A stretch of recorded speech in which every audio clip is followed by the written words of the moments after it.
I'm Jessica Thompson, 32, and 3 days ago at our family Christmas gathering, my brother David looked me dead in the eye and said, "Face it, Jess, you'll never amount to anything.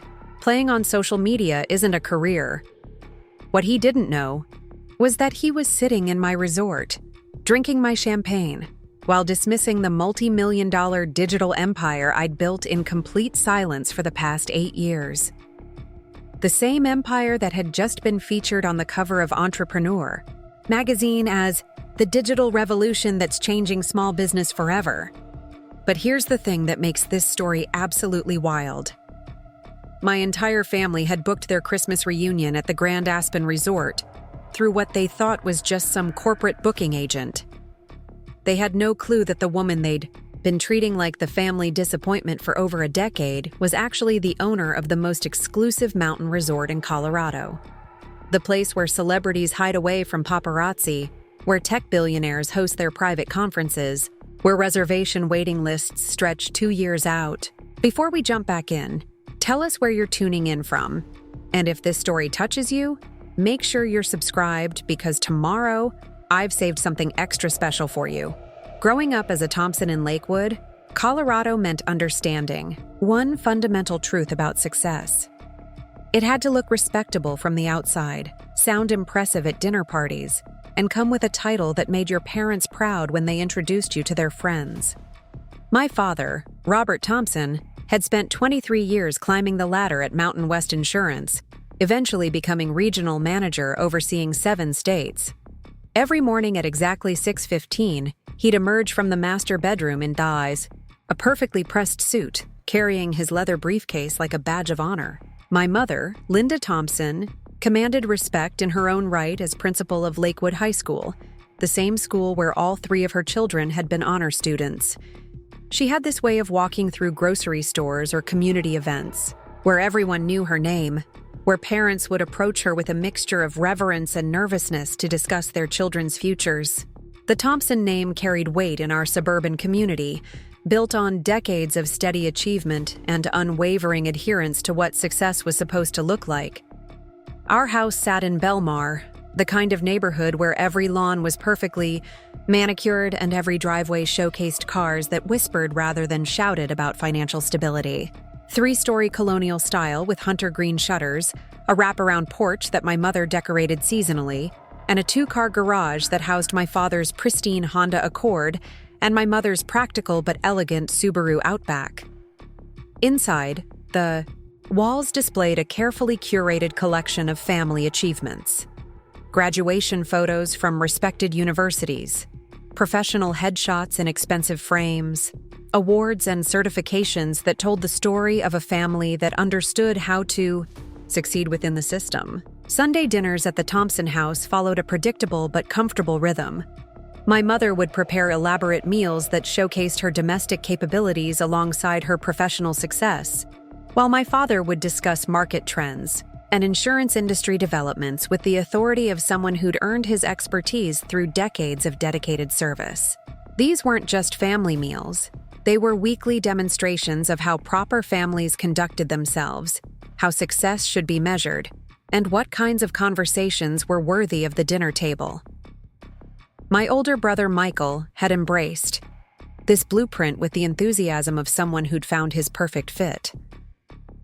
After graduating summa cum laude from University of Colorado Law School, he'd landed a position at Morrison, Clark & Associates, one of Denver's most prestigious corporate law firms. Michael specialized in mergers and acquisitions, handling deals that regularly made the business section of the Denver Post. His corner office overlooked downtown Denver's financial district, and his billable hours consistently ranked among the firm's top performers. When Michael spoke about his work, my parents listened with the satisfied attention of people watching their investment pay spectacular dividends. My younger sister Amanda had chosen medicine, fulfilling what felt like a destiny that had been written for her since middle school when she'd volunteered at Children's Hospital and discovered her calling. She'd completed her pediatric residency at Denver Health Medical Center and now worked at Rose Medical Center, where her patient satisfaction scores and clinical outcomes had earned her recognition as one of Colorado's rising stars in pediatric care. Amanda possessed this natural combination of intellectual brilliance and genuine compassion that made her success feel both inevitable and authentic. She saved children's lives for a living, which gave her an almost untouchable status in our family hierarchy. Then there was David, my younger brother by 2 years, who had somehow managed to surpass everyone's expectations by landing a position as an investment banker at Sterling Capital Management in downtown Denver. David handled portfolios for high net worth clients, managed investment strategies for local celebrities and business owners, and spoke fluently about market volatility and asset allocation strategies that left even my father impressed. By age 28, David was earning more than both Michael and Amanda combined, driving a BMW that cost more than most people's annual salaries, and living in a downtown loft that regularly appeared in local lifestyle magazines. The three of them represented everything our parents had hoped their children would become: professional success with social respectability, impressive salaries paired with meaningful work, career trajectories that promised long-term stability and community recognition. They were living proof that the Thompson approach to child rearing produced exactly the kind of adults who would carry the family legacy forward with honor and distinction.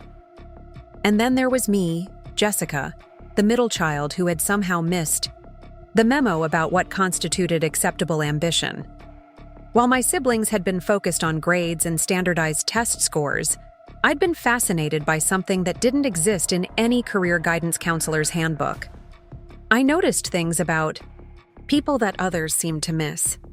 I could watch someone for 5 minutes and understand what would make them feel seen, what would catch their attention, what would make them trust a brand or connect with a message. In high school, while Amanda was volunteering at hospitals and Michael was participating in mock trial competitions, I was creating Instagram accounts that somehow attracted thousands of followers. I'd take photos of our suburban neighborhood and write captions that made ordinary moments feel magical. I'd help local coffee shops and boutiques create social media content that actually brought in customers. My chemistry teacher, Mrs. Rodriguez, had been struggling to get students engaged with her lesson plans until I suggested she create short, funny videos explaining molecular structures. Her student participation rates increased by 60% in one semester.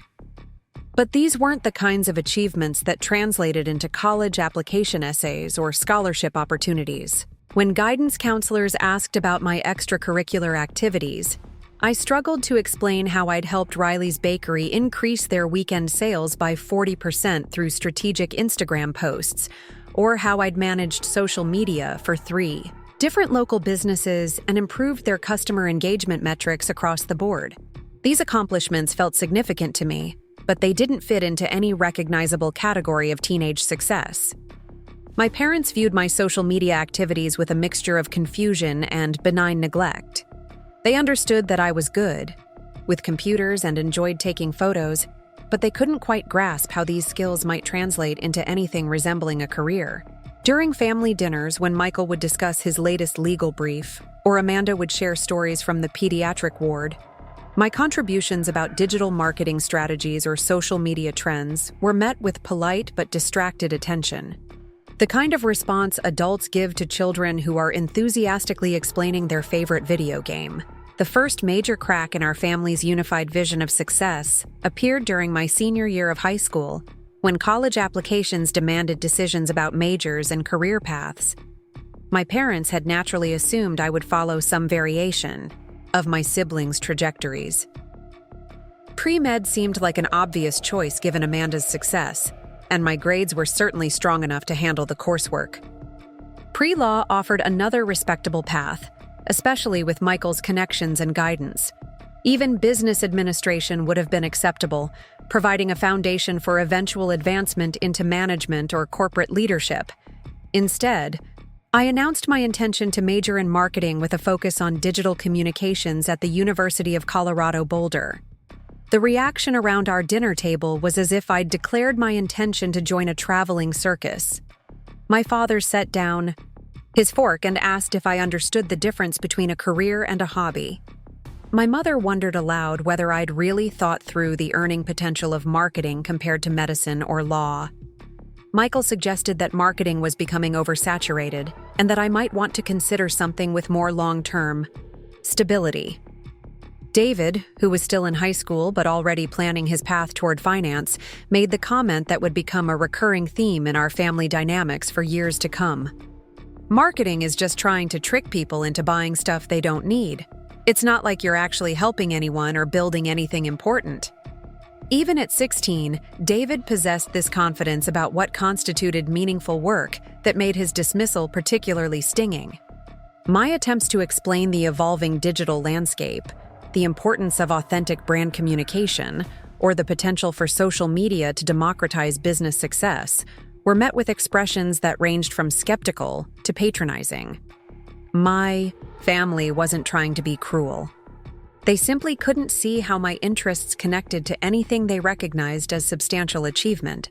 In their world, success required advanced degrees from respected institutions, professional licenses or certifications, and career paths that had existed long enough to prove their legitimacy. The summer before college became a series of gentle but persistent campaigns to redirect my academic focus. My father brought home insurance industry publications that highlighted the growing demand for risk management professionals. My mother shared articles about the teacher shortage and the rewarding nature of educational careers. Amanda offered to arrange shadowing opportunities at the hospital, convinced that exposure to medical work would awaken some latent calling toward healthcare. Michael suggested I consider paralegal work as a stepping. Preparing and narrating this story took us a lot of time, so if you are enjoying it, subscribe to our channel. It means a lot to us. Now back to the story. Stone toward law school, emphasizing the intellectual challenges and financial rewards of legal careers. But I had discovered something at the local community college's summer digital marketing workshop that felt like finding a language I'd been trying to speak my entire life. The instructor, Sarah Martinez, was a freelance consultant who'd built her own successful agency helping small businesses compete with larger competitors through strategic online presence. She taught us about consumer psychology, brand storytelling, and the power of authentic connection in digital spaces. For the first time, I was learning about work that combined creativity with analytics, relationship building with business strategy, and genuine helpfulness with profitable outcomes. Sarah became the first adult who saw my social media experiments as evidence of professional potential rather than teenage distraction. She reviewed my Instagram accounts and pointed out sophisticated understanding of visual composition, audience engagement, and brand consistency that I'd developed intuitively. She explained how businesses were desperately seeking people who could navigate digital spaces with the fluency that seemed natural to my generation, but with the strategic thinking that required training and experience.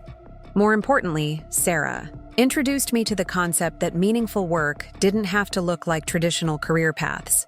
She shared stories of digital marketers who'd helped family-owned restaurants survive economic downturns, fashion designers who'd built international brands from their kitchen tables, and nonprofit organizations that had multiplied their impact through strategic social media campaigns. This wasn't about tricking people into buying unnecessary products. It was about connecting authentic value with people who needed it most. By the time I left for University of Colorado Boulder, I carried both excitement about my chosen path and anxiety about my family's continued skepticism. My dorm room walls were covered with inspiration from digital marketing pioneers, successful social media campaigns, and screenshots of small businesses that had transformed their communities through strategic online presence. I was ready to prove that my instincts about digital communication were more than just teenage fascination with technology. What I couldn't have predicted was how completely my family would continue to misunderstand and dismiss every achievement I managed to accomplish over the next 4 years. Every internship with local marketing agencies was seen as temporary experience before I came to my senses and chose something more substantial. Every successful campaign I developed for class projects was treated as academic exercise rather then professional development. Every connection I made with industry professionals was viewed as networking that would eventually lead toward more serious career considerations. The disconnect became most apparent during holiday gatherings when my siblings would share updates about their academic and professional progress. Michael's summer internship at a prestigious law firm was celebrated with champagne and detailed questions about his responsibilities and learning experiences. Amanda's acceptance into competitive medical programs was treated as family triumph worthy of extended celebration. David's early admission to University of Denver's business program with partial scholarship was presented as validation of his strategic thinking and academic excellence. My own achievements in digital marketing coursework, successful social media campaigns for local businesses, and growing recognition among professors and industry professionals were acknowledged politely but never explored with genuine curiosity or enthusiasm.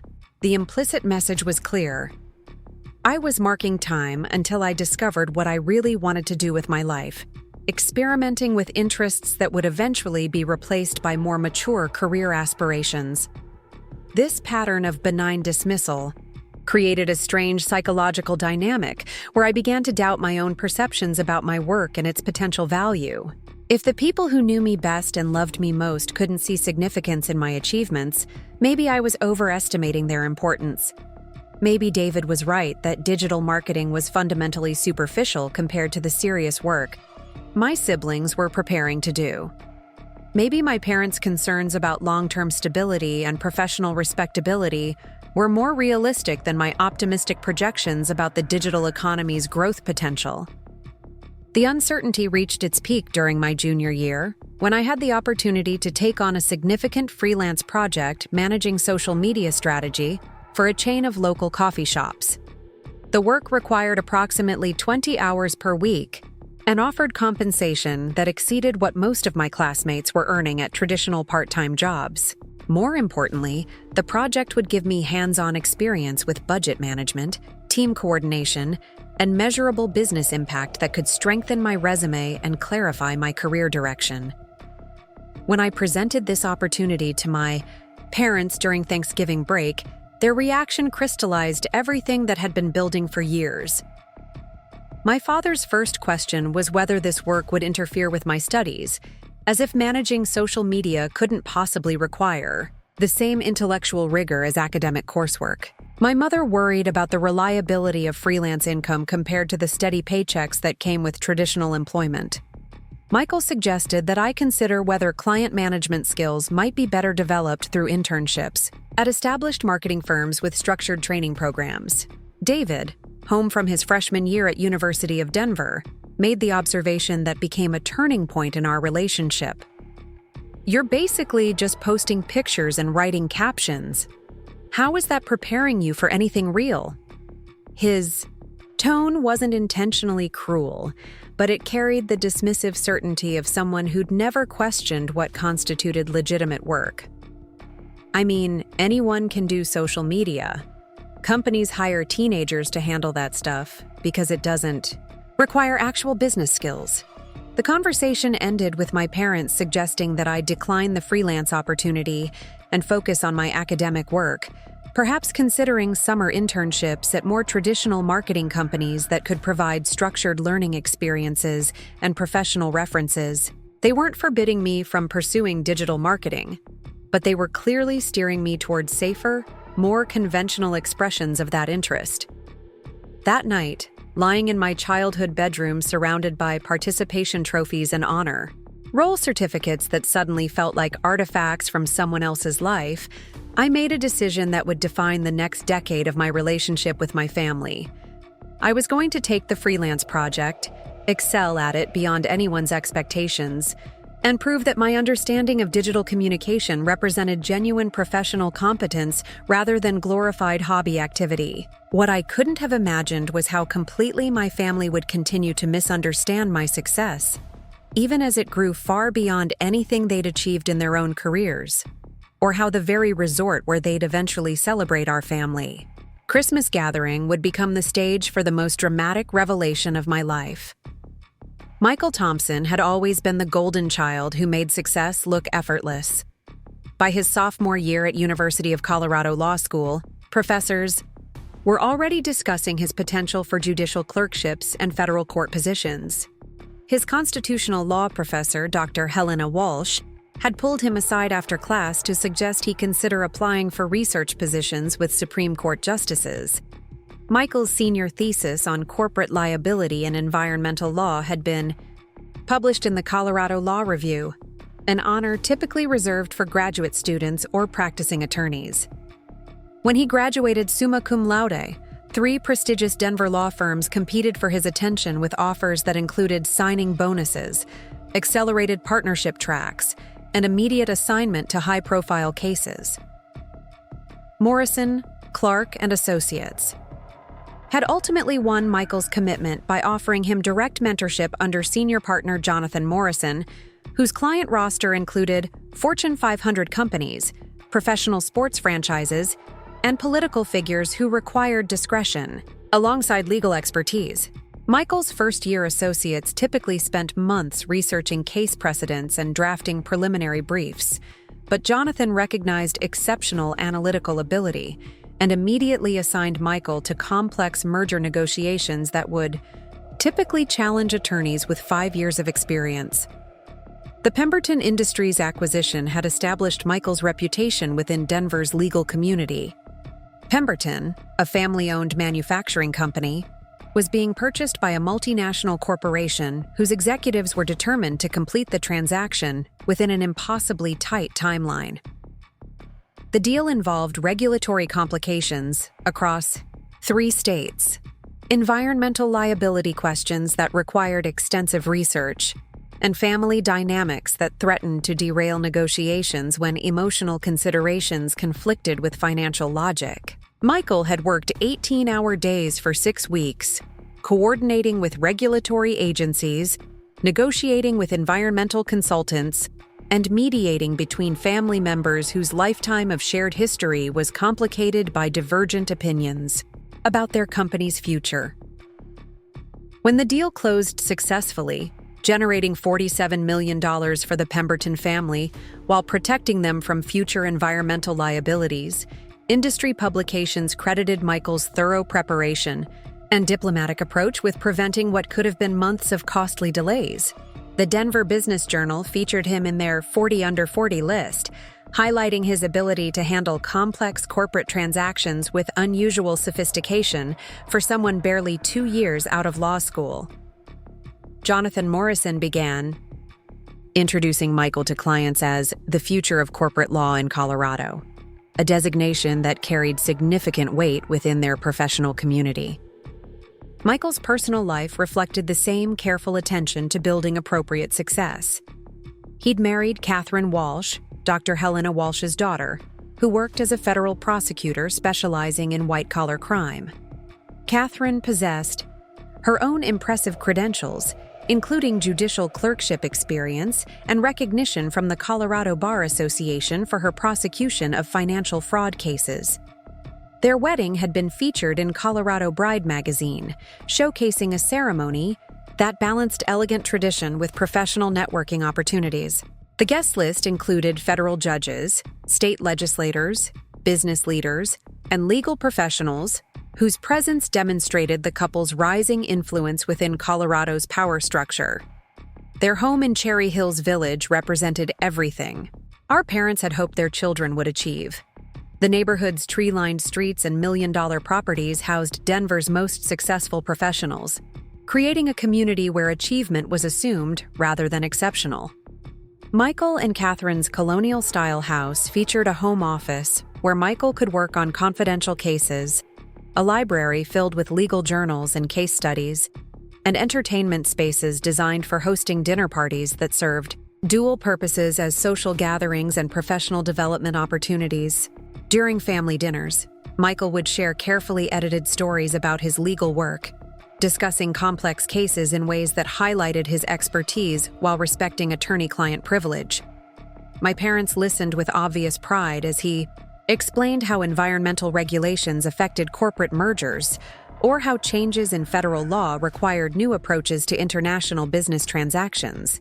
His success validated their belief that proper education, careful career planning, and adherence to professional standards would reliably produce the kind of achievement that sustained both financial security and social respectability. Amanda. Thompson's path toward medical excellence had begun even earlier than Michael's legal career. During high school, she'd volunteered at Children's Hospital of Colorado every weekend, spending her Saturday mornings reading to pediatric patients, and her Sunday afternoons helping with recreational therapy programs. The head of pediatric nursing, Margaret Rodriguez, had recognized Amanda's unusual combination of intellectual curiosity and genuine empathy, encouraging her to shadow different medical specialties to understand the full scope of healthcare careers. Amanda's undergraduate work at Colorado State University had been distinguished by her research into childhood nutrition and its long-term health implications. Working with Dr. Patricia Chen, she'd published findings about the relationship between early dietary interventions and reduced diabetes risk in adolescent populations. The research had been presented at the National Pediatric Health Conference, where Amanda's presentation skills and thorough understanding of both statistical analysis and practical implementation had impressed physicians from across the country. Medical school admissions committees had competed for her attention, recognizing both her academic credentials and her demonstrated commitment to pediatric care. Her residency at Denver Health Medical Center had been marked by exceptional patient outcomes and recognition from supervising physicians who noted her ability to communicate complex medical information to families under stress. Amanda possessed this rare gift for explaining complicated diagnoses and treatment options in ways that helped parents make informed decisions without overwhelming them with technical details they couldn't process during crisis situations. Her patient satisfaction scores consistently ranked among the highest in the pediatric department, while her clinical competency evaluations placed her in the top 5% of residents nationwide. The case that had established Amanda's reputation involved 7-year-old Marcus Rivera, who'd been admitted with symptoms that had puzzled 3 different physicians. Marcus presented with recurring fevers, joint pain, and fatigue that didn't respond to standard treatments for common childhood illnesses. Previous doctors had suggested everything from viral infections to psychological stress, leaving his parents frustrated and frightened as their normally active son became increasingly lethargic and uncomfortable. Amanda had approached Marcus's case with systematic thoroughness that impressed even seasoned attending physicians. She'd spent hours reviewing his complete medical history, interviewing his parents about environmental factors and family health background, and researching recent medical literature about rare pediatric conditions that might explain his symptoms. Her investigation revealed that Marcus had developed juvenile idiopathic arthritis, an autoimmune condition that required specialized treatment but responded well to early intervention when properly diagnosed. The successful treatment of Marcus's condition had led to Amanda's recognition by the Colorado Pediatric Association and invitations to speak at medical conferences about diagnostic approaches for challenging pediatric cases.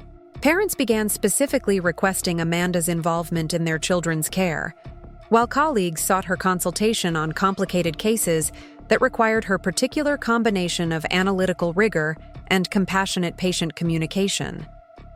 Amanda's personal life demonstrated the same thoughtful approach that characterized her professional success. She'd married Dr. James Sullivan, a fellow pediatrician who specialized in adolescent medicine, creating a partnership that balanced shared professional interests with complementary expertise. Their relationship had developed during residency, built on mutual respect for each other's medical competence and shared commitment to improving healthcare for children and teenagers. Their home near the University of Colorado Health Sciences campus reflected their dedication to continuing education and professional development. Medical journals covered their coffee table, and their home office contained resources for staying current with pediatric medical advances. They hosted monthly dinner parties for other young physicians, creating informal networks for sharing challenging cases and discussing innovations in pediatric care. During family gatherings, Amanda would share stories that illustrated both her medical expertise and her genuine care for her young patients.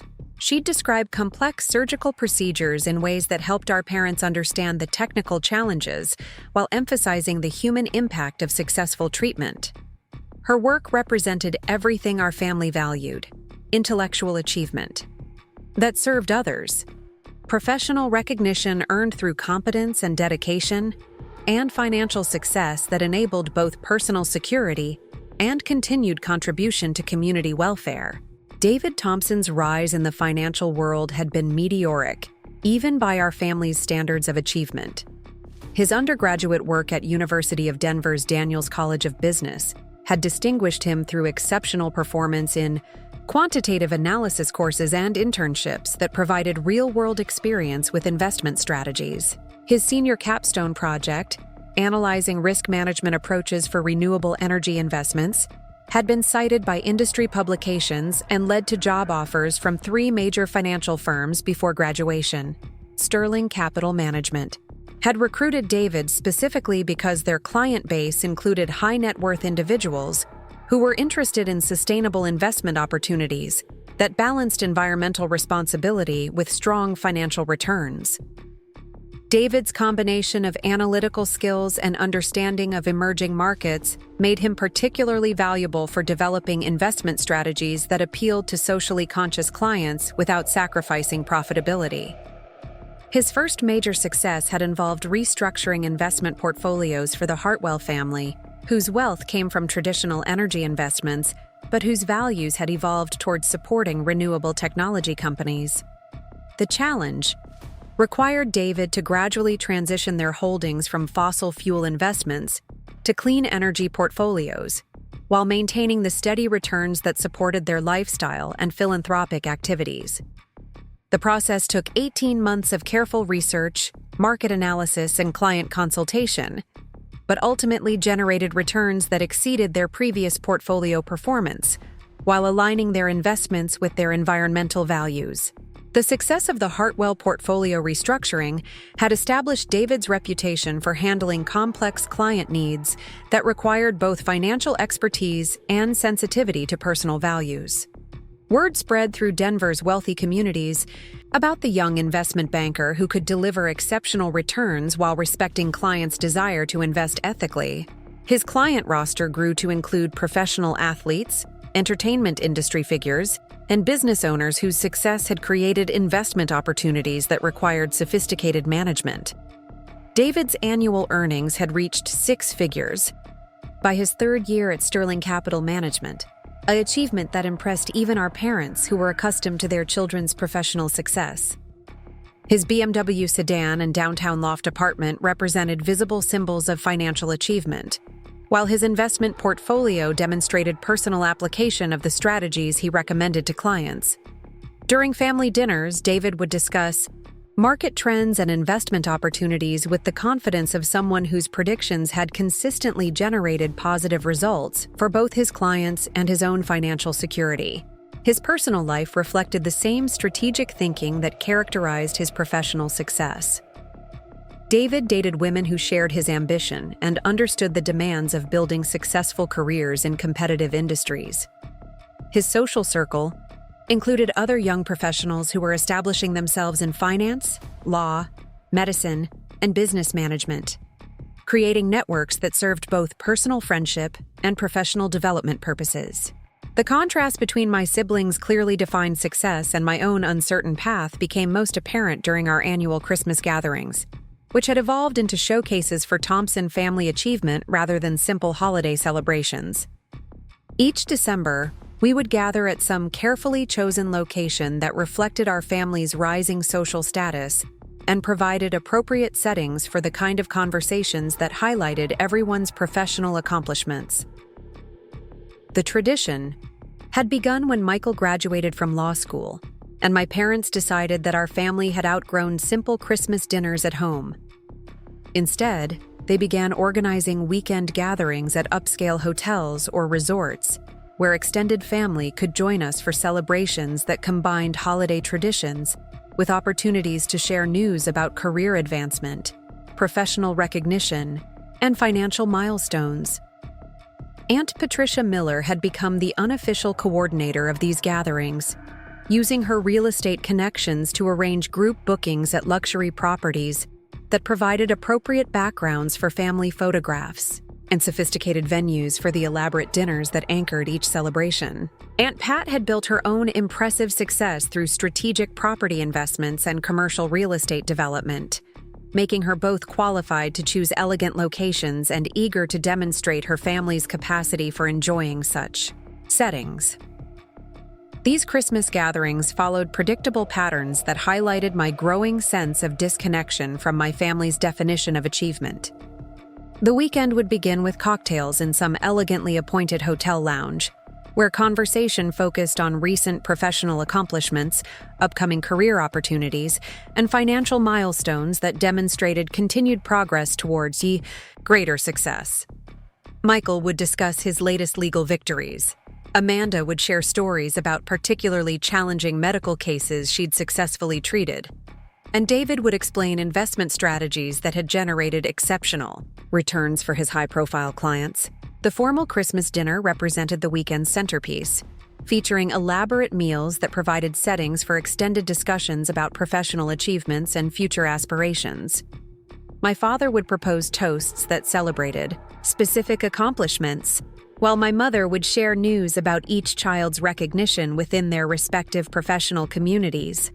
Extended family members would contribute updates about their own children's educational progress, career advancement, and personal milestones that demonstrated continued adherence to our family's standards of appropriate success. Throughout these celebrations, I struggled to contribute meaningful updates about my own work that would resonate with my family's understanding of professional achievement.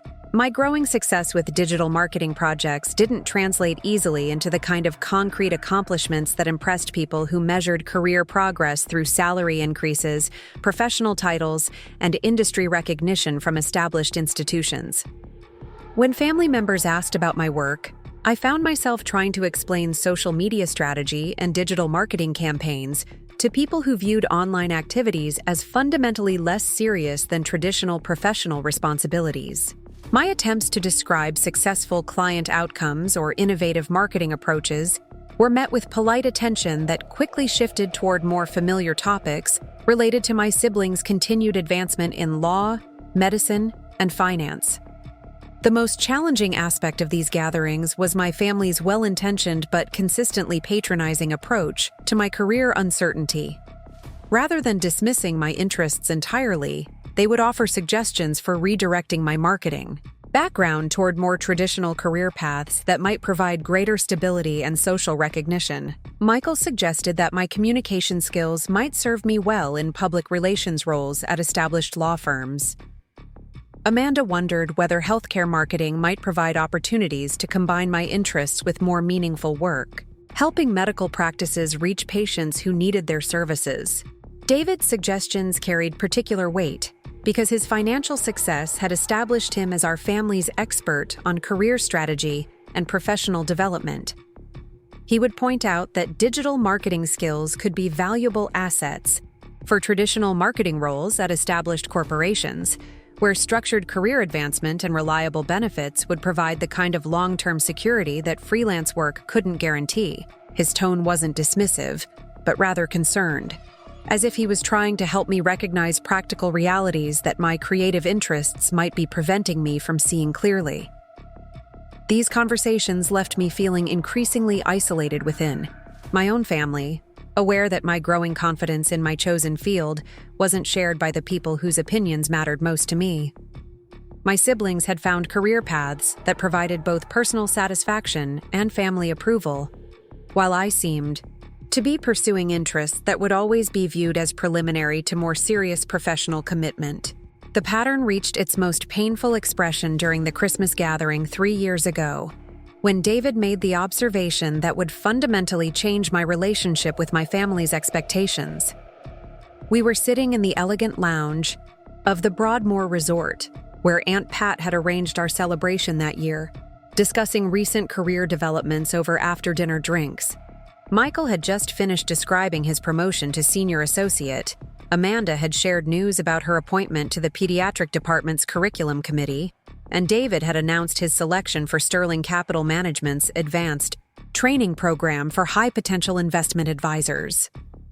When the conversation turned to my work, I attempted to explain how I'd helped a local restaurant chain increase their customer engagement through targeted social media campaigns that had resulted in measurable increases in both foot traffic and average transaction amounts. I described the strategic thinking involved in understanding their target demographic, creating content that resonated with potential customers, and measuring campaign effectiveness through analytics that demonstrated clear return on investment.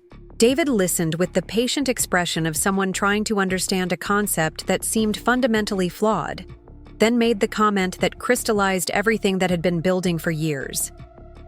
The thing is, Jess, what you're describing sounds like advertising, but without the structure or accountability that real advertising requires. You're basically trying to make posting on Instagram sound like business strategy, but at the end of the day, you're just helping restaurants get more customers through social media tricks. His tone wasn't cruel, but it carried the dismissive certainty of someone who'd never questioned what constituted legitimate work. I mean, anyone can create social media content. Companies hire college interns to handle that stuff because it doesn't require actual business skills or professional training. What happens when businesses realize they can just assign social media to existing employees instead of paying consultants? The conversation continued with family members offering various suggestions for redirecting my skills toward more stable career paths, but David's characterization of my work as social media tricks echoed in my mind long after we'd returned to our respective homes. His assessment reflected not just his own opinion, but my entire family's fundamental misunderstanding of what I was actually accomplishing and why it represented genuine professional competence rather than elaborate hobby activity. That night, lying in my hotel room at the Broadmoor while my family slept peacefully in their own accommodations, I made a decision that would define my relationship with their expectations for the next several years. I was going to build something so undeniably successful that even David would be forced to recognize digital marketing as legitimate professional work. But I was going to do it completely independently, without seeking their approval or validation at each step of the process. What I couldn't have predicted was how thoroughly my family would continue to misunderstand my achievements, even as they grew far beyond anything they'd accomplished in their own careers, or how the very resort where they would eventually celebrate another Christmas gathering would become the stage for proving that their assumptions about my work had been spectacularly wrong from the very beginning. The confrontation with my parents came during spring break of my senior year, delivered over what was supposed to be a celebratory dinner at Giuseppe's, the upscale Italian restaurant where our family marked significant occasions. My father had ordered a bottle of Chianti Classico, the same wine he'd chosen when Michael graduated law school and when Amanda matched with her residency program. The familiar ritual of celebration felt hollow as I prepared to share news that would shatter their expectations about my future. I had spent weeks preparing for this conversation, rehearsing explanations about digital marketing's growth potential and practicing responses to their inevitable concerns about financial stability and professional respectability. My portfolio included successful campaigns for 8 local businesses, testimonials from satisfied clients, and documentation of measurable results that demonstrated genuine business value. I believed that concrete evidence of my achievements would help them understand that my career choice represented strategic thinking rather than impulsive rejection of their guidance. The moment arrived when my mother asked about my plans after graduation, her voice carrying the expectant tone of someone anticipating good news about graduate school applications or corporate job interviews. Instead, I announced my intention to move to Austin, Texas, where I'd been offered a position as digital marketing coordinator at a startup called TechBridge Solutions. The salary was modest, but included equity options, and the company's founders had specifically recruited me based on social media campaigns I'd developed for my senior capstone project. The silence that followed my announcement felt like watching a slow-motion car accident. My father set down his wine glass with deliberate care, while my mother's fork remained suspended halfway to her mouth. The restaurant's ambient noise seemed to amplify around our suddenly quiet table, emphasizing the weight of their disappointment. My father spoke first, his voice carrying the measured tone he used when delivering difficult news to insurance clients. "Jessica, we need to discuss whether you've really thought this through.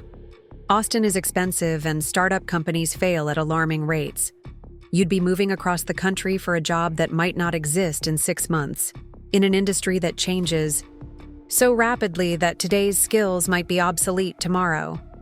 My mother's approach was more emotional, her concerns wrapped in expressions of love and worry that made them harder to dismiss. "Sweetheart, we're not trying to control your life, but we've watched you struggle to explain your work to people who don't understand what digital marketing actually involves. What happens when you need to find another job and you can't describe your experience in terms that traditional employers recognize?" The conversation continued for 2 hours, with my parents presenting increasingly detailed analyses of why my chosen path represented unnecessary risk compared to more established career alternatives. They had researched starting salaries for marketing coordinators at Fortune 500 companies, found statistics about job security in traditional marketing roles, and prepared compelling arguments about the advantages of building professional experience within structured corporate environments. Michael called during dessert, having been briefed by our parents about my announcement. His legal training made him particularly effective at identifying potential problems with my decision. "The issue isn't whether you're talented at social media, Jess, because obviously you are. The issue is whether you're setting yourself up for long-term success or just postponing the inevitable transition to more stable work. Austin's tech scene is competitive, and startup failure rates are brutal. What's your backup plan if this doesn't work out?" Amanda's call came the following evening, her medical background providing different but equally concerning perspectives about my career choice. "I'm worried about benefits, Jess. Healthcare costs are astronomical if you're not covered through a traditional employer. What happens if you get sick or injured and can't work freelance projects? Have you researched what independent contractors pay for health insurance?"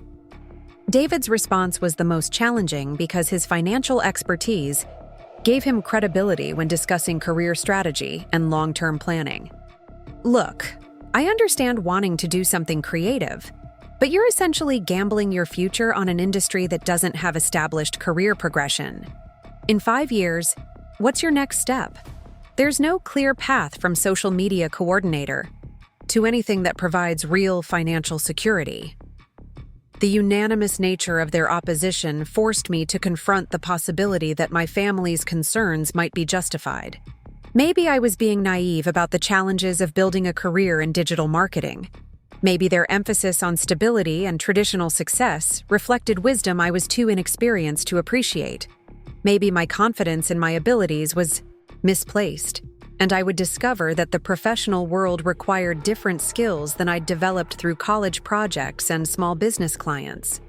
These doubts intensified when I shared my plans with my academic advisor, Professor Janet Morrison, who had supervised my capstone project and written recommendation letters for my job applications.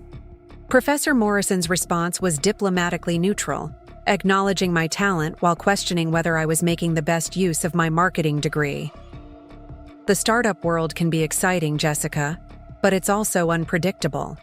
Have you considered positions at established marketing agencies where you could learn from experienced professionals while building more conventional career credentials?" The cumulative effect of everyone's concerns created psychological pressure that made me question my own judgment about my chosen career path. If my family, professors, and even some classmates couldn't see the potential in digital marketing specialization, maybe I was overestimating opportunities in a field that seemed more promising than it actually was. The final confrontation came during a family dinner 3 weeks before graduation, when my parents presented their ultimatum with the solemnity of people delivering life-changing news. My father had prepared a detailed financial analysis showing how traditional marketing positions offered superior starting salaries, better benefits, and more predictable career advancement compared to startup employment. My mother had researched master's degree programs in business administration that would provide credentials for management positions at established companies. "We're willing to support you through graduate school," my father announced, his tone suggesting this was a generous offer rather than an attempt to redirect my choices. An MBA would give you the business background to pursue marketing leadership roles at companies where your digital skills would be valued alongside traditional marketing expertise. You could build the career you want while maintaining the stability that ensures long-term success.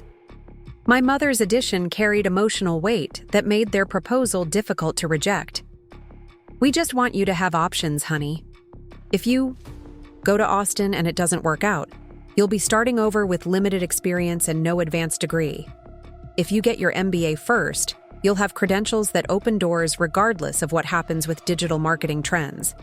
The offer was genuinely generous. Full financial support for 2 years of graduate education, including tuition, housing, and living expenses, with no expectations beyond completing the degree and maintaining good academic standing. They would even help me research programs that emphasize digital marketing within broader business curricula, demonstrating their willingness to accommodate my interests while ensuring I developed more comprehensive professional qualifications. David's endorsement of their proposal carried particular influence because his financial success had established him as our family's expert on career strategy. "This is actually brilliant," he said, his enthusiasm genuine rather than condescending. "You get the business credentials that make you competitive for senior marketing roles, but you also maintain your digital specialization. In 5 years, you could be directing digital strategy for major corporations instead of hoping your startup survives long enough to provide meaningful experience." The logic was compelling, and part of me recognized the wisdom in their approach. Graduate school would provide time to develop more comprehensive business skills while maintaining my digital marketing focus.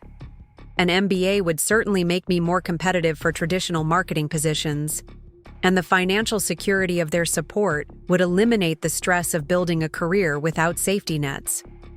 But something fundamental inside me rebelled against accepting their well-intentioned redirection of my life path. Every successful digital marketing campaign I'd developed had required trusting my instincts about what would resonate with target audiences, often in ways that contradicted conventional marketing wisdom. My most innovative work had emerged from ignoring established rules about professional communication and instead focusing on authentic connection with real people who needed the products or services my clients offered. The conversation that changed everything happened late that night in my childhood bedroom, surrounded by participation trophies and academic awards that suddenly felt like evidence of someone else's achievements. I called my friend Sarah Martinez, who had graduated the previous year and was working as a social media manager for a nonprofit organization in Denver.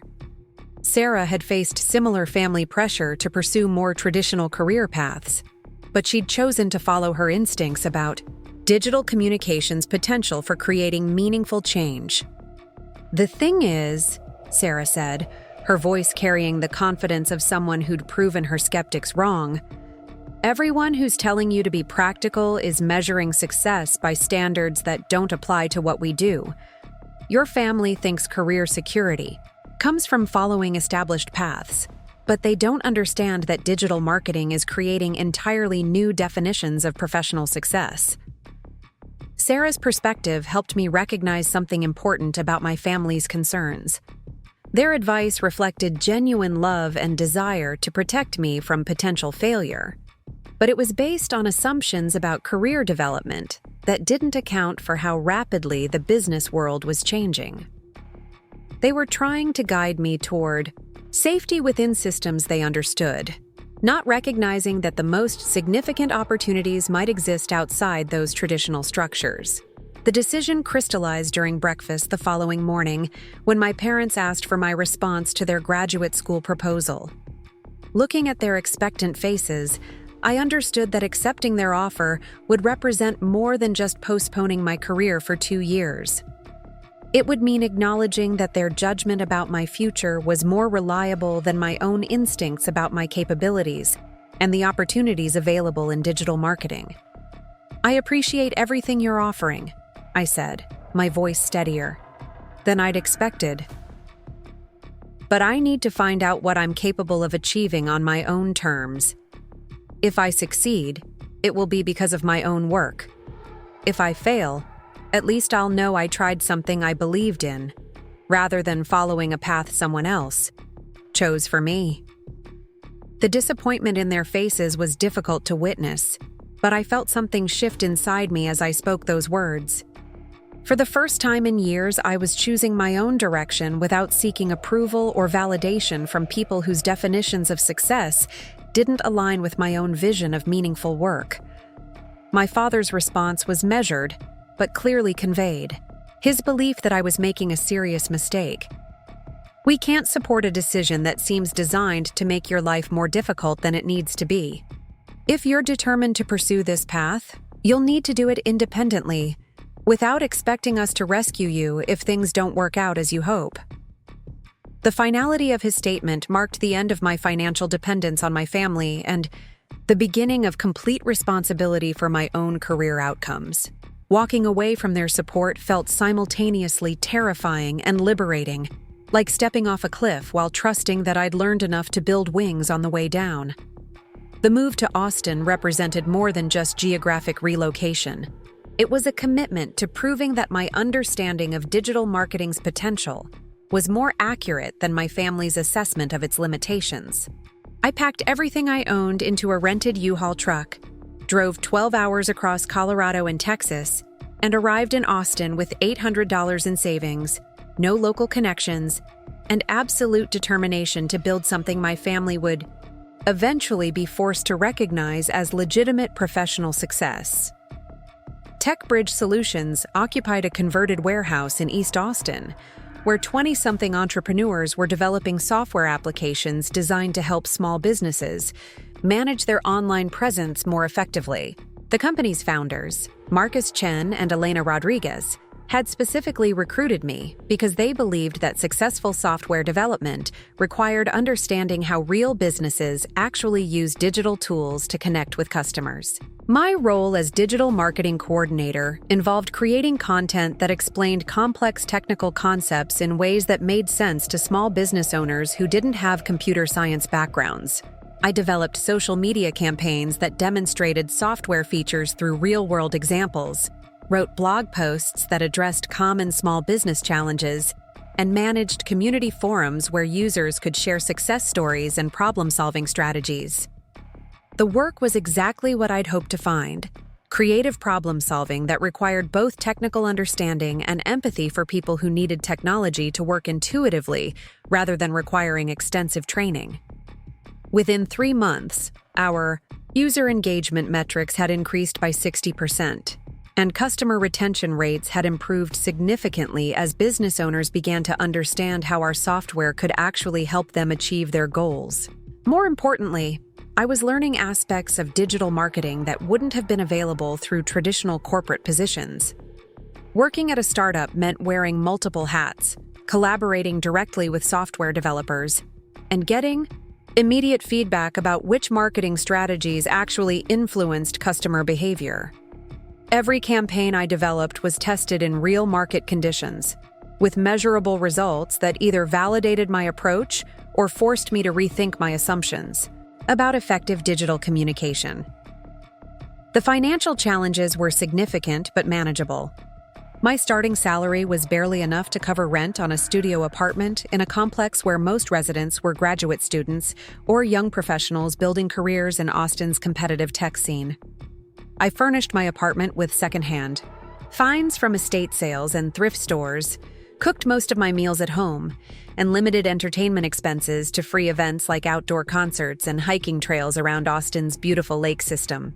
The lifestyle was dramatically different from my family's comfortable suburban existence, but it felt authentic in ways that accepting their graduate school support would not have. Every dollar I earned represented value I'd created through my own work, and every professional success belonged entirely to me, rather than being partially credited to advantages my family had provided. 6 months into my Austin experience, I received my first significant validation that my career choice had been justified. Marcus and Elena offered me a promotion to senior marketing strategist with salary increase and expanded responsibilities for developing partnerships with other small business software companies. The recognition felt more meaningful than any academic achievement because it was based on measurable contributions to a real company's success rather than performance, on assignments designed to evaluate theoretical knowledge. Around the same time, I began accepting freelance projects from small businesses that needed help developing more effective online presence. Word-of-mouth referrals from satisfied clients led to a steady stream of additional work that supplemented my TechBridge salary while providing experience with different industries and marketing challenges. A local bakery needed help reaching customers through Instagram. A fitness studio wanted to build community engagement through Facebook groups, and a bookstore required strategy for competing with online retailers through authentic local connection. Each project taught me something new about digital marketing's potential for helping small businesses compete with larger companies that had superior resources but less authentic connection to their communities. I wasn't just posting pictures and writing captions as David had dismissively suggested. I was developing comprehensive communication strategies that helped real people build sustainable businesses that served their communities while providing financial security for their families. The success of my freelance work led to an unexpected opportunity when Elena Rodriguez mentioned my results to her friend Sofia Martinez, who was developing a business plan for her own digital marketing agency. Sofia had worked in traditional advertising for 8 years, before recognizing that small businesses needed different approaches to marketing than Fortune 500 companies, and she was looking for partners who understood both digital tools and the unique challenges facing locally owned businesses. Our initial conversation lasted 4 hours, during which Sofia shared her vision for a marketing agency that would specialize in helping small businesses develop authentic online presence that reflected their actual values and community connections, rather than trying to imitate corporate marketing strategies that didn't fit their scale or budget constraints. Her business model involved providing comprehensive digital marketing services at prices small businesses could afford, with success measured by actual business outcomes rather than abstract metrics like follower counts or engagement rates. Sofia's proposal was both exciting and terrifying. She was offering me partnership in a new agency that would focus exclusively on small business digital marketing, with my role involving strategy development, client management, and team building as we grew. The financial risk was significant, since partnership meant leaving my stable position at TechBridge for uncertain income from a company that didn't yet exist. But the opportunity represented exactly the kind of work I'd dreamed about doing. Helping small businesses succeed through strategic digital communication that honored their authentic character while reaching customers who needed their products or services. The decision required careful consideration of both professional opportunity and personal financial security. Partnership with Sofia would provide unlimited growth potential, but no guaranteed income during the early stages of building. Our client base, staying at TechBridge, offered predictable salary increases and continued learning opportunities, but limited long-term potential for the kind of comprehensive small business marketing work that I found most fulfilling. I spent weeks researching the small business marketing landscape, analyzing potential competition, and developing financial projections for different scenarios of agency growth. The analysis revealed that Austin's small business community was underserved by existing marketing agencies, most of which focused on larger clients with bigger budgets and more conventional marketing needs. Our proposed approach would fill a genuine market gap while providing exactly the kind of meaningful work that had drawn me to digital marketing in the first place. More importantly, I realized that accepting Sofia's partnership offer would represent complete commitment to building the career I'd envisioned, rather than settling for safer alternatives that provided security but limited growth potential. Every successful freelance project had demonstrated that my instincts about digital marketing's potential were accurate, and partnership with Sofia would provide the platform for scaling those insights into a sustainable business that could eventually prove my family's skepticism had been unfounded. The conversation that finalized my decision happened during a weekend hiking trip to Hamilton Pool, one of Austin's most beautiful natural areas. Sophia and I spent hours discussing our shared vision for helping small businesses thrive through authentic digital marketing, our complementary skills and experience, and our mutual commitment to building something that would demonstrate digital marketing's potential for creating genuine value rather than just generating online noise. By the time we returned to Austin that evening, I had committed to leaving TechBridge and joining Sophia as founding partner in what would become Elevate Digital Solutions. The decision felt simultaneously like the biggest risk I'd ever taken and the most natural next step in my professional development. I was finally going to build the kind of marketing agency I'd dreamed about since college, working with small businesses that needed strategic digital support to compete with larger competitors who had more resources but less authentic connection to their communities. What I couldn't have predicted was how completely my family would continue to misunderstand my success, even as Elevate Digital Solutions grew into one of Austin's most respected small business marketing agencies, or how the strategic partnerships and client relationships I was building would eventually position me to acquire opportunities that would dwarf anything my siblings had achieved in their more traditional careers. Elevate Digital Solutions grew beyond my wildest projections during our first 18 months of operation. Sophia and I had initially projected modest growth, expecting to serve perhaps 20 small businesses by the end of our second year. Instead, we found ourselves managing campaigns for over 60 clients across Texas, with referrals coming in faster than we could handle them through our two-person operation. The success wasn't accidental. It reflected a fundamental gap in the marketing landscape that we'd identified and filled with unprecedented effectiveness.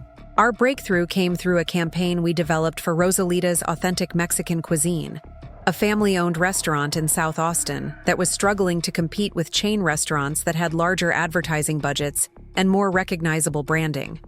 The Gonzalez family had operated Rosalita's for 12 years, building a loyal customer base through exceptional food and genuine hospitality. But their customer traffic had declined significantly as new chain restaurants opened in their neighborhood, with aggressive promotional campaigns and modern marketing approaches. Traditional marketing agencies had proposed expensive television and radio advertising campaigns that would have consumed Rosalita's entire annual marketing budget while reaching audiences that included many people who would never visit their restaurant. Instead, Sophia and I developed a comprehensive digital strategy that focused on authentic storytelling about the Gonzalez family's heritage, their traditional recipes, and their commitment to serving their community with food that honored their cultural traditions. The campaign included professionally produced videos featuring Mrs. Gonzalez preparing signature dishes while sharing stories about her grandmother's recipes and the family's immigration journey to Austin. We created Instagram content that showcased daily specials through visually stunning photography, paired with narratives about the cultural significance of different dishes. Our Facebook strategy built community engagement by encouraging customers to share their own stories about family food traditions and cultural connections to Mexican cuisine. Within 6 months, Rosalita's customer traffic had increased by 85%, with new customers specifically mentioning our digital content as their introduction to the restaurant. More importantly, customer loyalty had strengthened significantly, with repeat visits increasing by 40% as people developed emotional connections to the restaurant's authentic cultural mission rather than just appreciating their food quality. The success of Rosalita's campaign established our reputation within Austin's small business community and led to referrals from other family-owned businesses that recognized the difference between generic marketing approaches and strategies that honored their authentic character while reaching customers who shared their values. We began working with an independent bookstore that was competing with online retailers, a local coffee roaster that wanted to build community around their sustainable sourcing practices, and a vintage clothing boutique that needed help reaching customers who valued unique fashion over mass-produced alternatives. Each successful campaign validated our belief that small businesses required marketing approaches that were fundamentally different from corporate advertising strategies. Rather than trying to appeal to everyone through generic messaging, we helped our clients identify and connect with customers who specifically valued what made each business unique. This approach generated better results than traditional advertising while costing significantly less, allowing small businesses to compete effectively against larger competitors without compromising their authentic character. Our clients' success. Stories began attracting attention from business publications and marketing industry observers, who recognized that our approach represented innovation in small business marketing, rather than just effective execution of established strategies. Austin Business Journal featured Elevate Digital Solutions in an article about emerging marketing agencies that were changing how local businesses reached customers in the digital age. The article highlighted our focus on authentic storytelling and community building as examples of marketing evolution that prioritized genuine connection over manipulation or generic promotional messaging. Industry recognition led to speaking opportunities at small business conferences and marketing workshops, where Sophia and I shared our insights about digital marketing strategies that honored authentic business character while generating measurable results. These presentations introduced us to small business owners from across the Southwest who were struggling with similar challenges to our Austin clients, creating opportunities for expanding our services beyond our local market. The expansion required careful planning to maintain the personalized attention that made our work effective while scaling our operations to serve clients in multiple cities. We hired additional team members who shared our commitment to authentic small business marketing, including a content creator who specialized in visual storytelling, a social media strategist with experience in community building, and a data analyst who could measure campaign effectiveness through metrics that reflected actual business outcomes rather than abstract engagement statistics. By our third year of operation, Elevate Digital Solutions was managing marketing campaigns for over 150 small businesses across Texas, Oklahoma, New Mexico, and Colorado. Our team had grown to 12 full-time employees, and our annual revenue had reached $3 million, with profit margins that exceeded industry standards because our effectiveness allowed us to charge premium rates while delivering results that justified those investments. The financial success was gratifying, but more important was the recognition that we'd created something genuinely valuable rather than just building a profitable business. Our clients weren't just seeing increased sales, they were developing stronger connections to their communities, building customer loyalty that sustained them through economic challenges, and maintaining their authentic character while growing their businesses in ways that aligned with their values. This sense of meaningful achievement led me to consider opportunities for expanding our impact beyond traditional marketing services. Many of our clients faced similar challenges related to business operations, financial management, and growth, planning that weren't directly related to marketing, but significantly affected their ability to succeed. I began researching possibilities for developing comprehensive small business support services that would address these broader challenges while maintaining our focus on authentic business development. The opportunity that changed everything emerged through our work with Mountain View Lodge, a family-owned bed and breakfast in Estes Park, Colorado, that had been struggling to compete with chain hotels and vacation rental properties. The lodge's owners, Robert and Janet Morrison, had inherited the property from Robert's parents and were passionate about providing personalized hospitality that honored the natural beauty of the Rocky Mountains while creating memorable experiences for their guests. Traditional marketing approaches had failed to generate sufficient bookings to maintain the lodge's financial viability, and the Morrisons were considering selling the property to a hotel chain that would convert it into a standardized accommodation facility. Instead, we developed a comprehensive digital strategy that showcased the lodge's unique character, highlighted the personalized attention that guests received, and positioned the property as an authentic alternative to generic hotel experiences. The campaign included virtual tours that emphasized the lodge's handcrafted furnishings and stunning mountain views, guest storytelling that featured testimonials about meaningful experiences people had during their stays, and content that educated potential visitors about hiking trails, wildlife viewing opportunities, and cultural attractions that made the Estes Park area special for people seeking authentic Colorado experiences. Within 8 months, Mountain View Lodge had achieved 95% occupancy rates during peak seasons and maintained strong bookings throughout traditionally slower periods. The financial turnaround was dramatic enough that the Morrisons were able to reinvest in property improvements, expand their staff, and begin planning additional accommodations to meet increased demand from guests who specifically sought the authentic hospitality experience they provided.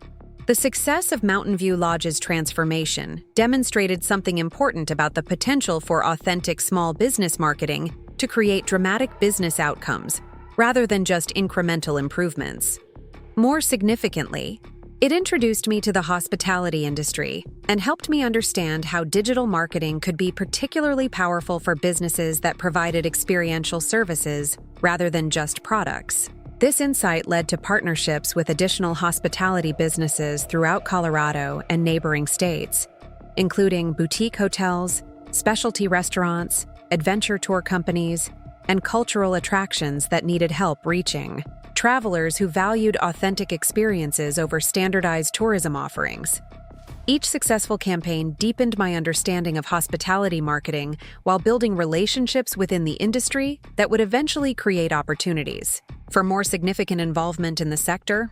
The hospitality work also introduced me to investment opportunities within the tourism and recreation industries. Many of the businesses we helped were family-owned operations that faced financial challenges related to seasonal fluctuations, capital improvement needs, or succession planning issues that threatened their long-term viability despite their marketing success.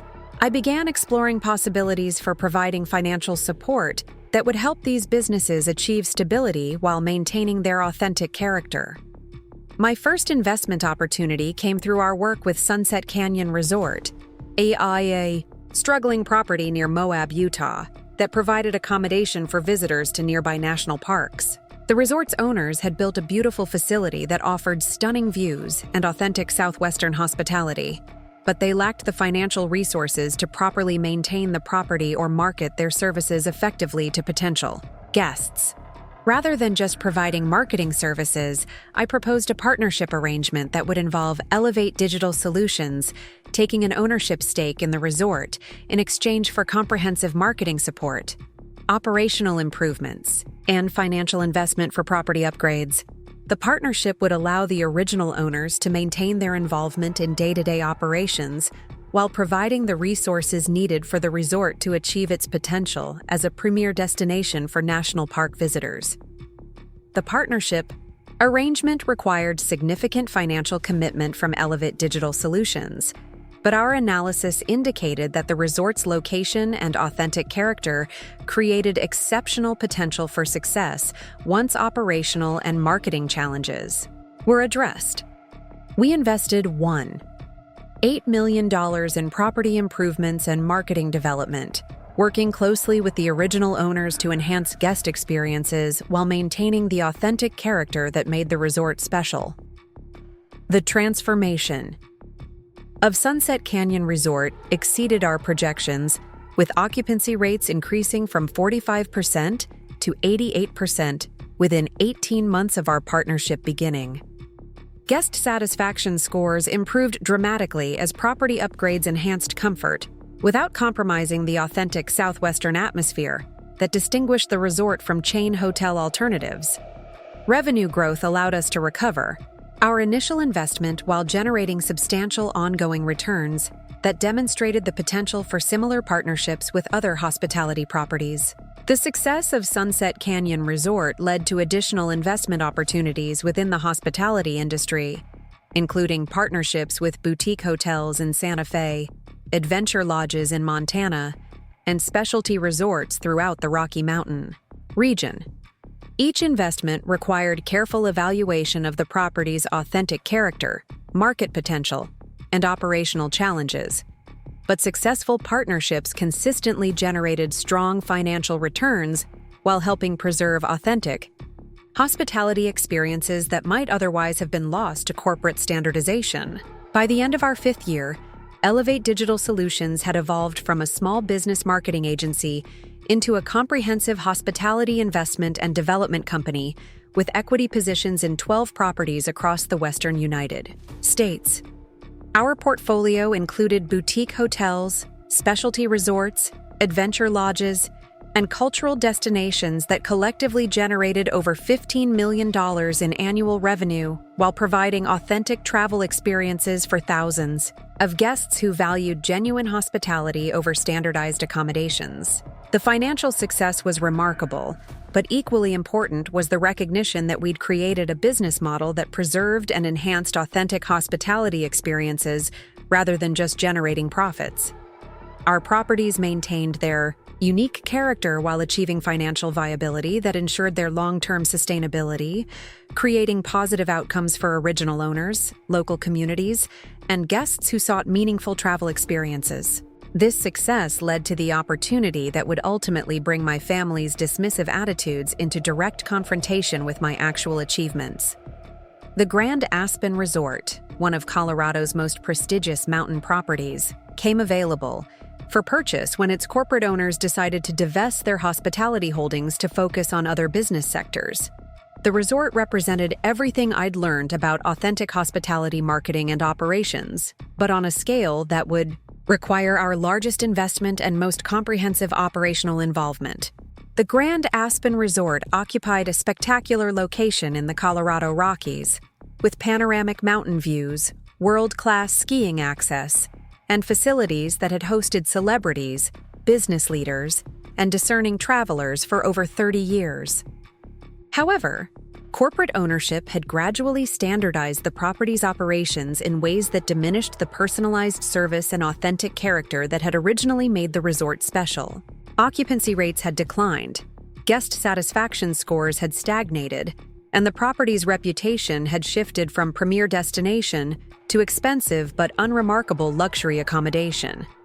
The acquisition required a $15 million investment, representing our largest financial commitment and most complex operational challenge. However, our analysis indicated that the resort's location, facilities, and reputation created exceptional potential for restoration to premier status. Once authentic hospitality service was reestablished and marketing focused on attracting guests who valued genuine luxury experiences rather than generic corporate amenities. The decision to acquire the Grand Aspen Resort was both strategic and personal. Professionally, it represented the culmination of everything we'd learned about hospitality investment and authentic service delivery. Personally, it would establish our presence in Colorado's hospitality industry, while creating the kind of visible success that even my family would be forced to recognize as legitimate achievement rather than elaborate hobby activity. More importantly, purchasing the Grand Aspen Resort would provide the perfect setting for demonstrating that my understanding of authentic hospitality and digital marketing had created business success that surpassed anything my siblings had achieved in their more traditional careers. The resort would serve as tangible proof that my career choices had been strategic rather than misguided, and that my family's dismissive attitudes had been based on misunderstanding rather than accurate assessment of my professional potential. The acquisition process took 8 months of due diligence, financing arrangements, and regulatory approvals, during which I maintained complete confidentiality about the transaction to ensure that news of the purchase wouldn't reach my family. Through Denver's interconnected business and social networks, I wanted the resort ownership to remain my secret until I could reveal it in circumstances that would create maximum impact while demonstrating the dignity and professionalism that characterized my approach to business success. The Grand Aspen Resort reopened under new ownership with a celebration that attracted travel writers, hospitality industry leaders, and influential guests who recognized the property's restoration to authentic luxury service. The event generated positive coverage in major travel publications, while establishing the resort's reputation as Colorado's premier destination for discerning travelers who valued genuine hospitality over corporate standardization. Within 6 months of reopening, The resort achieved 93% occupancy rates and guest satisfaction scores that ranked among the highest in the luxury hospitality industry. The financial performance exceeded our projections while validating our belief that authentic hospitality service could command premium rates from guests who appreciated genuine luxury experiences rather than generic corporate amenities. The success of the Grand Aspen Resort represented the culmination of 8 years of building Elevate Digital Solutions, from a 2-person marketing agency into a comprehensive hospitality investment company with properties across the Western United States. Our portfolio now included 15 properties that collectively generated over $25 million in annual revenue while employing over 400 people and providing authentic hospitality experiences for thousands of guests annually. The business success was remarkable by any measure, but remained completely unknown to my family, who continued to view my work as extended experimentation with social media rather than serious career development. During our occasional phone conversations, they would ask politely about my marketing business while sharing detailed updates about Michael's legal achievements, Amanda's medical career advancement, and David's continued success in investment banking. Their well-intentioned but patronizing attitude toward my work had evolved from active concern to resigned acceptance that I would eventually mature into more conventional career aspirations. They no longer tried to redirect my professional choices, but neither did they express genuine interest in understanding what I'd actually accomplished during my years in Austin. My work remained invisible to them, creating the perfect conditions for the revelation that would soon transform our family dynamics forever. The opportunity for that revelation emerged when Aunt Patricia contacted me about coordinating accommodations for our annual Christmas gathering, which she was organizing for the first time since our grandmother's passing, had shifted family leadership responsibilities to her generation. Aunt Pat had decided that the Thompson family deserved a truly special celebration to honor our grandmother's memory, while creating new traditions that reflected our family's continued success and prosperity. Her research had identified the Grand Aspen Resort as Colorado's most exclusive mountain property, with amenities and service standards that would provide an appropriate setting for the kind of elegant celebration she envisioned. The resort's reputation for discretion and personalized attention made it particularly suitable for accommodating a family gathering that included professionals who valued privacy alongside luxury. Aunt Pat's call came on a Tuesday afternoon, while I was reviewing quarterly financial reports that showed Elevate Digital Solutions had achieved record revenue growth across all properties in our portfolio. The irony of her enthusiasm about booking our family celebration at my resort was almost overwhelming, but I maintained professional composure while confirming that the Grand Aspen Resort would be delighted to accommodate the Thompson family. Christmas gathering. The booking process required careful coordination to ensure that my family's celebration would receive impeccable service while maintaining my anonymity as the property's owner. I worked directly with our general manager, Patricia Williams, to develop comprehensive plans for accommodating my family's specific needs and preferences, while ensuring that every detail reflected the authentic hospitality service that had made the resort successful.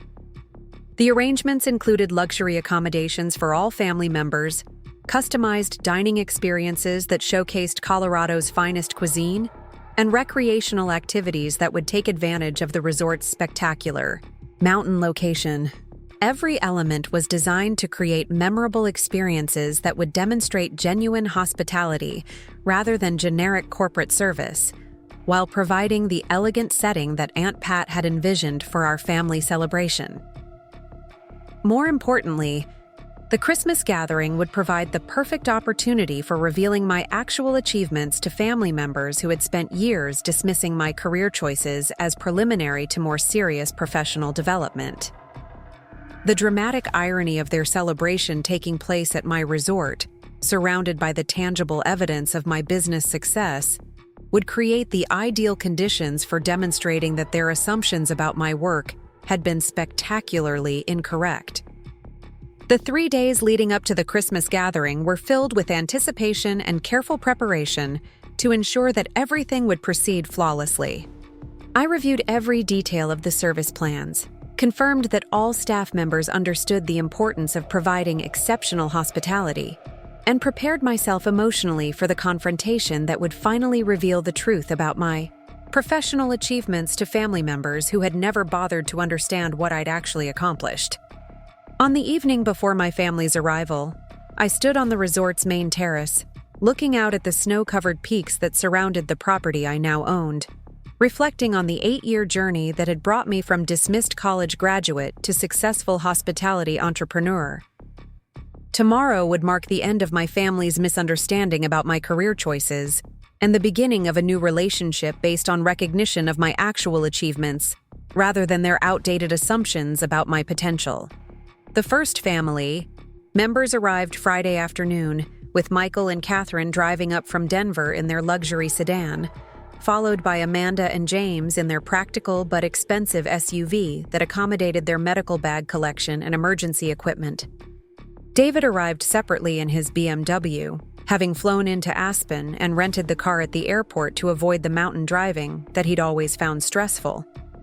My parents came with Aunt Pat and Uncle Tom, traveling in a rented luxury van that provided comfortable transportation for the older family members while accommodating the luggage required for a weekend at an exclusive resort.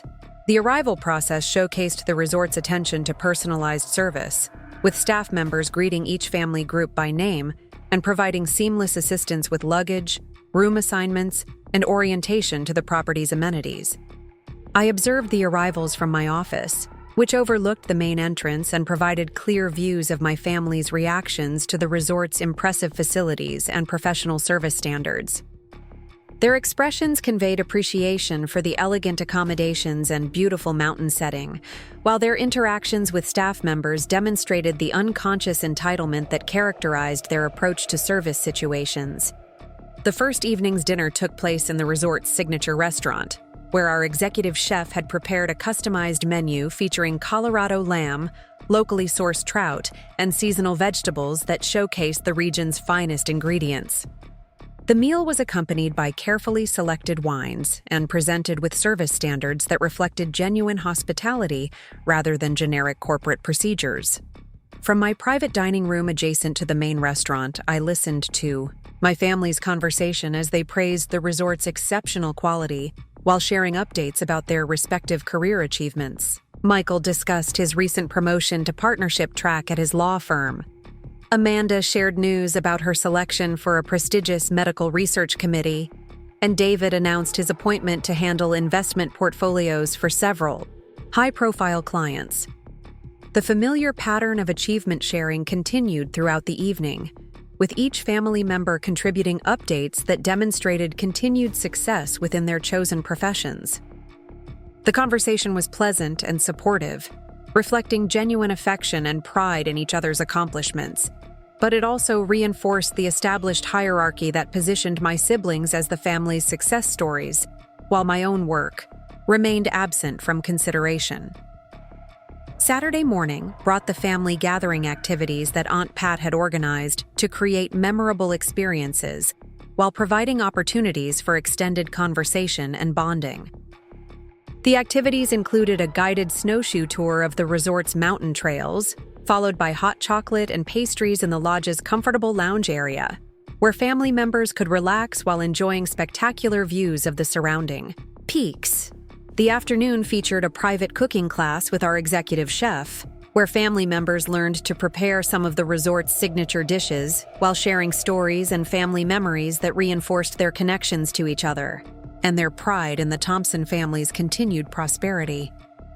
The experience was designed to create intimate bonding opportunities while showcasing the resort's commitment to providing unique experiences rather than standardized activities.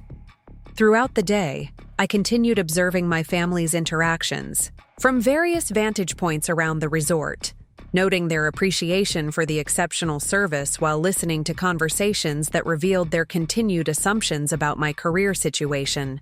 During the cooking class, I overheard David telling a story about a colleague who had left investment banking to start a social media consulting business, describing the transition as a cautionary tale about leaving stable careers for unproven opportunities.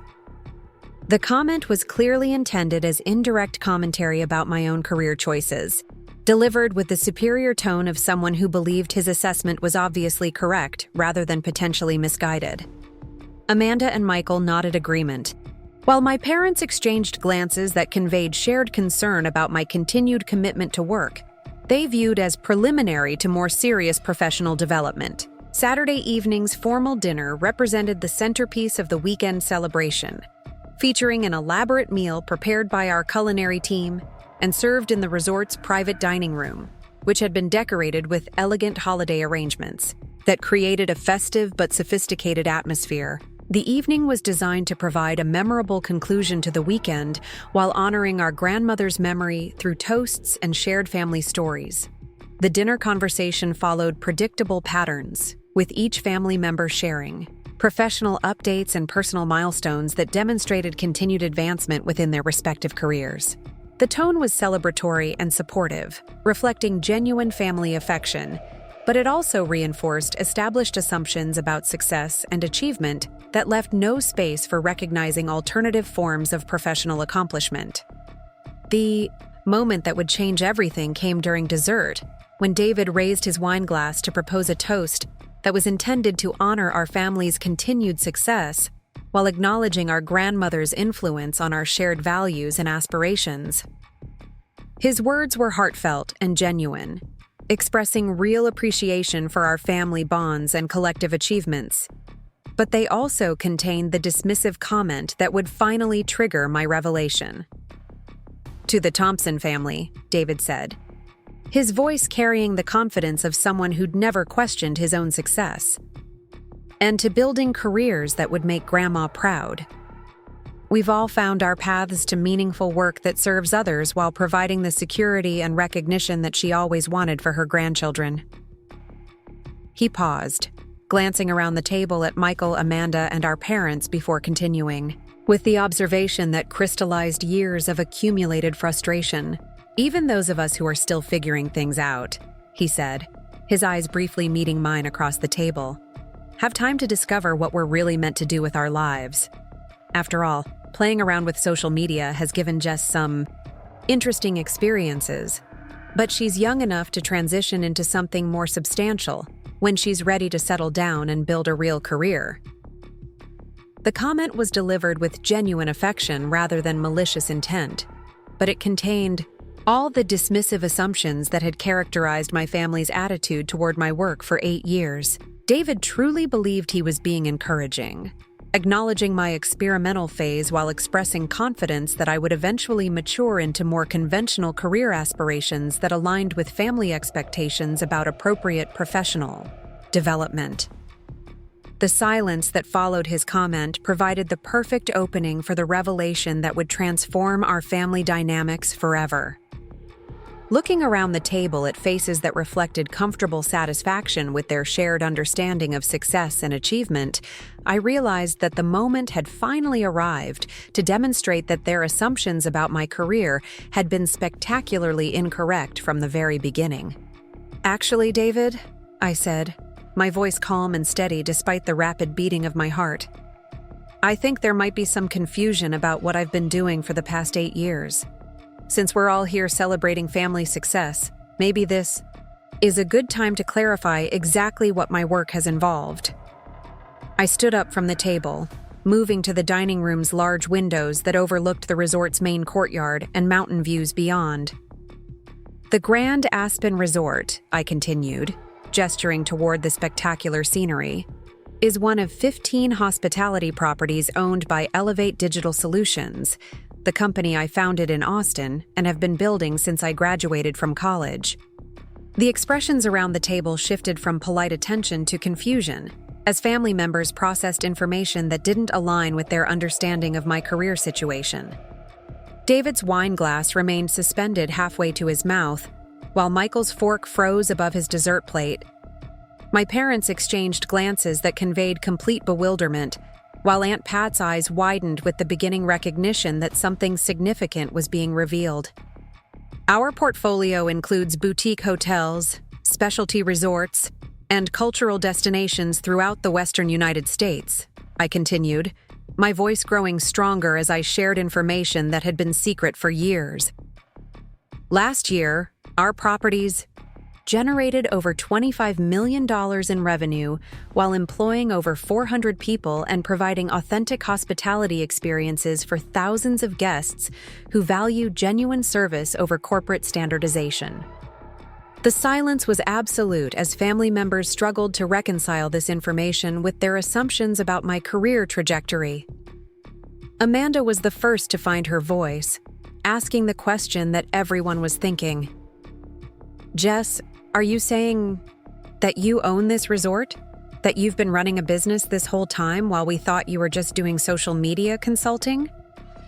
"I'm saying that the social media consulting you've been dismissing as playing around grew into a comprehensive hospitality investment company that now owns some of the most successful authentic luxury properties in the region," I replied, returning to my seat at the table while maintaining eye contact with each family member. "The digital marketing strategies you've characterized as unserious professional activity have generated business outcomes that exceed anything any of us has achieved in our respective careers." David set down his wine glass with deliberate care, his expression conveying the struggle to process information that contradicted 8 years of assumptions about my professional competence. "This isn't possible," he said finally, his voice carrying the confusion of someone whose fundamental understanding of reality had been challenged. "You've never mentioned owning hotels or running a major business. We've talked about your work, and you always described it as marketing consulting for small businesses." "You've talked about my work," I corrected gently but firmly. "I've tried to share what I was accomplishing, but every time I mentioned successful campaigns or business growth, the conversation shifted to more familiar topics related to law, medicine, or finance. You decided what my work involved based on your preconceptions about digital marketing, and those assumptions prevented you from understanding what I was actually building." The revelation continued as I shared specific details about our property, acquisitions, successful business transformations, and industry recognition that demonstrated the scope and legitimacy of what I'd accomplished. Each piece of information contradicted their assumptions while providing evidence that my career choices had been strategic rather than misguided, and that my understanding of business opportunities had been more accurate than their assessments of my potential. Michael asked to see documentation of the business claims I was making, his legal training requiring evidence before accepting information that challenged his established understanding. I provided him with recent financial reports, industry recognition awards, and business publications that featured Elevate Digital Solutions as an example of innovative hospitality development. Watching his expression change from skepticism to amazement as he reviewed materials that proved my success was real and substantial. Amanda's questions focused on the timeline of my business development, trying to understand how I'd managed to build such significant success while maintaining the impression that my work remained preliminary to more serious career development.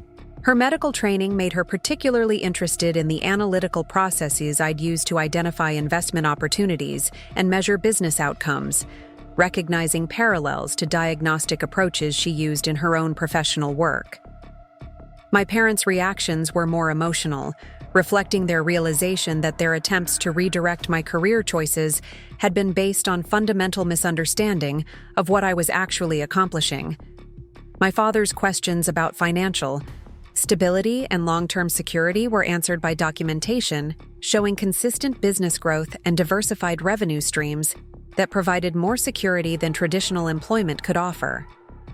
David's response was the most complex, reflecting his struggle to reconcile his dismissive attitude toward my work with evidence that my business achievements surpassed his own professional success. His financial expertise allowed him to understand the significance of our revenue figures and asset valuations, making it impossible for him to continue dismissing my work as insignificant or preliminary to real career development. The conversation continued for 2 hours as family members processed the revelation and asked questions that helped them understand how completely they'd misunderstood my professional trajectory. The atmosphere shifted from celebration of familiar success to amazement at discovering that the family member they'd perceived as least successful had actually achieved the most significant business outcomes of any of us. More importantly, the revelation created opportunities for genuine conversation about professional aspirations, business challenges, and family relationships that had been impossible while my actual achievements remained hidden. For the first time in years, my family was seeing me as I actually was, rather than as they'd assumed I should be, creating possibilities for authentic connection based on mutual respect rather than patronizing concern. The weekend concluded with family members expressing genuine appreciation for both the exceptional resort experience and the revelation that had transformed their understanding of my professional competence. Several promised to visit other properties in our portfolio, while others asked for advice about business challenges they were facing in their own careers. Most importantly, David apologized for his years of dismissive comments about my work, acknowledging that his assumptions had been based on ignorance rather than accurate assessment of my professional activities. "I completely misunderstood what you were building," he said, his voice carrying genuine regret. "I thought I was being realistic about career prospects, but I was actually just demonstrating that I didn't understand what digital marketing could accomplish when it was done strategically." The drive back to Austin provided time for reflection about the weekend's events and their implications for my relationships with family members who had finally seen me clearly after years of misunderstanding.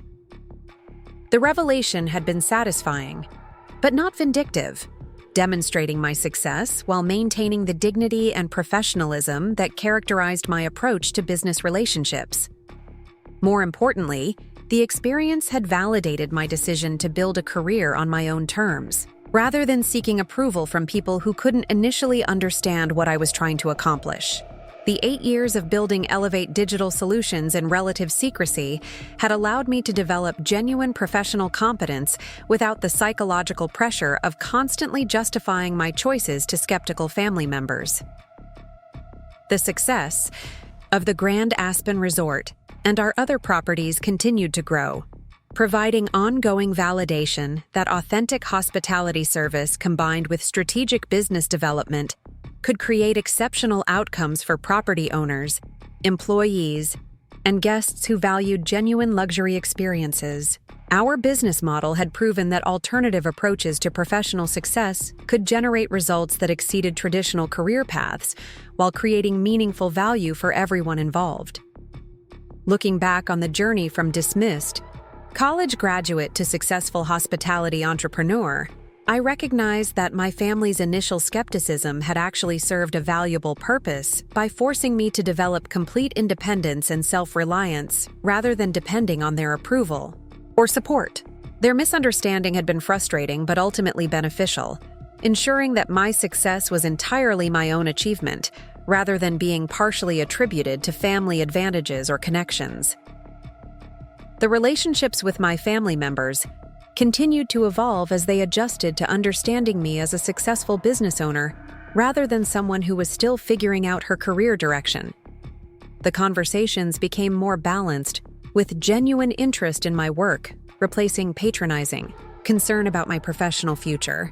More importantly, the revelation had demonstrated that success could take many different forms, and that authentic achievement sometimes required following unconventional paths rather than adhering to established expectations. Up next, you've got 2 more standout stories right on your screen. If this one hit the mark, you won't want to pass these up. Just click and check them out.